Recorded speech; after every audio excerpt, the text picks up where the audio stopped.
Sir, நீங்க வந்து திமுகவில் முதலமைச்சரோட பார்த்து இணைவதற்கு முன்னால் பல பத்திரிகையாளர்கள் சந்திப்புல என்ன சொல்லியிருக்கீங்கன்னா, அதிமுகவில் நான் என்ன தவறு செஞ்சேன், என்னைய அதிமுகவில் எந்த கோரிக்கையிலும் எந்த நிபந்தனைகளையும் இன்றி நான் இணைய தயார் அப்படின்னு சொல்லியிருந்தீங்க. அப்போ நீங்க சொன்னது மாதிரி எந்த கோரிக்கையிலுமே எந்த நிபந்தனையுமே இல்லாம சரின்னு சொல்லிட்டு அதிமுகவில் சொல்லியிருந்தா நீங்க தொடர்ந்து அதிமுகவில் பயணிச்சிருப்பீங்க. நீங்க பயங்கரமா கனவு எடுக்கீங்க. இந்த கனவுக்கு நான் எப்படி பதில் சொல்ல முடியும்? நான் எந்த தவறும் செய்யவில்லை அப்படிங்கிறது எனக்கு தெரியும், மக்களுக்கு தெரியும், உங்களுக்கு கூட நல்லாவே தெரியும். அவர் அகங்காரத்தினாலும் ஆணவத்தினாலும் சர்வாதிகாரத்தையும் கட்சியையும் ஆட்சியும் தன் கைக்குள்ளே கொண்டு வந்து இறுக்கி பிடிச்சுக்கணும், யாருக்கும் கொடுக்கக்கூடாதுன்னு. பன்னீர்செல்வம் அவருக்கு முன்னாலேயே முதலமைச்சராக இருந்திருக்காரு.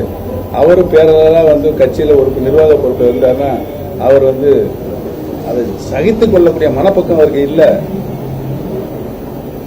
சொல்லிட்டு கேளுங்க, நான் சொல்லி முடிச்சுக்கிறேன். சகிச்சு மனப்பக்கம் இல்லை. நானும் அவருக்கு முன்னாடி முதலமைச்சராக இருக்கேன். ஆனால் தர்மபுத்தன் சின்னம்மா அவரை முதலமைச்சர் ஆகிட்டு போயிட்டாங்க. தர்மபுத்தன் தொடங்கப்பட்டது. அப்போ எனக்கு என்ன ஆதரவு இருந்தது உங்களுக்கு தான் நல்லாவே தெரியும். அது சமரசம் பேச வரும்போது அவர் முதலமைச்சராக தற்சமயம் இருந்து கொண்டு இருக்கிறதா இப்ப இணைப்பு நடைபெறுகிறது. ஆகவே அவரே தொடர்ந்து இருக்கட்டும் என்று சொன்னாலும் சரி என்று சொல்லிட்டார். சரி, அதனால் வந்த வினை தான் இப்போ இது. ஆமா சார், இப்ப என்னன்னா அப்படி அவர் சரின்னு சொல்லியிருந்தா அந்த காலகட்டங்கள்ல அவர் சரின்னு சொல்லியிருந்தா இன்னும் நீங்க அதிமுகவுல பயணிச்சிருப்பீங்களா, திமுகவுக்கு போயிருப்பீங்களா? என்ன எத்தனை வருஷம் ஆச்சு? நியாயமான கேள்வி இருக்கு. அவருக்கு அந்த மனசு இல்லைங்க. மாறுபட்ட கருத்துக்கள் கொண்ட தன் இயக்கத்தில் இருக்கிறவர்கள் நிறைய பேர் இருக்கிறாங்க, எல்லா இயக்கத்தில் இருக்காங்க. அவர்களை அரவணைச்சு செல்கின்ற மனப்போக்கு இப்ப எடப்பாடி பழனிசாமி இல்லை. அதை தான் அதை காட்டுகிறது. நிபந்தனையற்ற ஆதரவு நான் தருகிறேன்.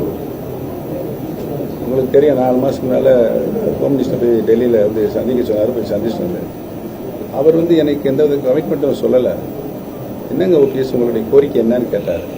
சார், எனக்கு எதுவுமே வேணாம், கட்சி மட்டும் அனுப்பிச்சு விடுங்க, உங்களால் முடியும்னு சொன்னேன். நான் சொன்னேன், அந்த கேட்க மாட்டேங்கிறார். என்ன செய்யறது அப்படின்ற அந்த சூழ்நிலையில் ஒரு ஹோம் மினிஸ்டர் சொல்லப்படுகின்ற பொழுது எப்படி இருக்குன்னு பார்த்துக்கோங்க. அவ்வளவுதான்.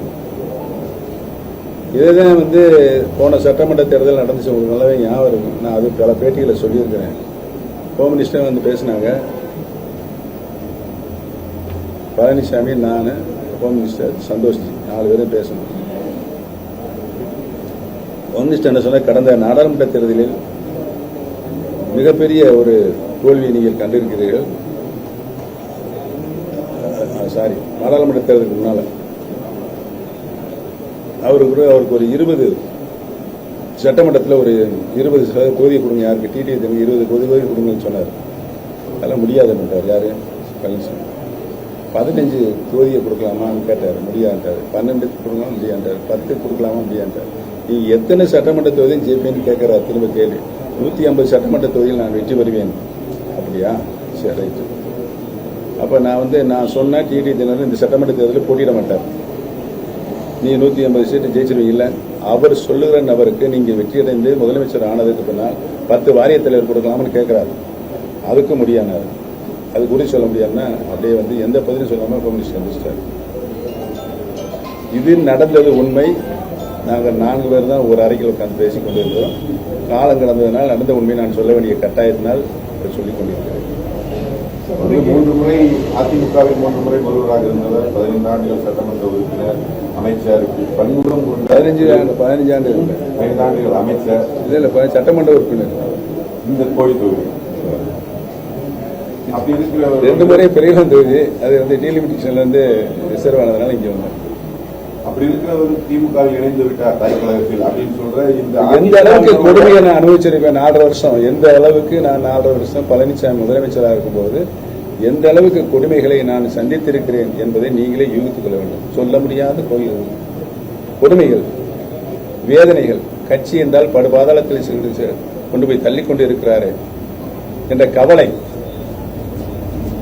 ஒரு முதலமைச்சராக ஆக்கப்பட்டவன் திரும்பவும் உரியவருக்கே நான் கொண்டு கொடுத்திருக்கிறேன். 2 முறை, 3ஆம் முறையும் நான் கொடுத்திருக்கிறேன். எந்தவித முரண்பாடும் முரண்டு முடிக்கவில்லை. அவர்களை பார்த்து தரக்குறைவாக நான் பேசவில்லை. எனக்கு முதலமைச்சர் கொடுத்தது தரக்குறையாக பேசவில்லை. பழனிசாமி அப்படி நடந்து கொண்டாரா அரசியலில், தமிழகத்தினுடைய அரசியலில்? நீங்கள் யூகித்தை பார்க்கணும் தம்பி. நீங்க ரொம்ப சப்போர்ட் பண்றீங்கல்ல, நடந்திருக்காரா சொல்லுங்க, சத்தம் போட்டு சொல்லுங்க. இவர் சொல்ல நடந்திருக்காரா சொல்லுங்க. இப்படி ஆட்டுறீங்களா, இப்படி ஆட்டுறீங்களா?